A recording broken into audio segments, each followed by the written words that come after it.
parents and all my dear friends. Today is annual contest. Myself Das Sohel Pranay. I am studying in 5th standard.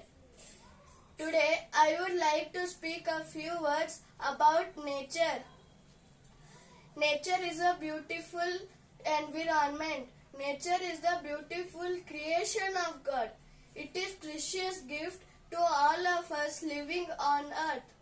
Without nature, man cannot survive. Nature is an important part of life. If trees, fragrant flowers, blue sky, rivers, fish, animals, butterflies, sun, moon, colorful rainbows and many things. Oxygen and sunlight in the nature are also essential for life on earth.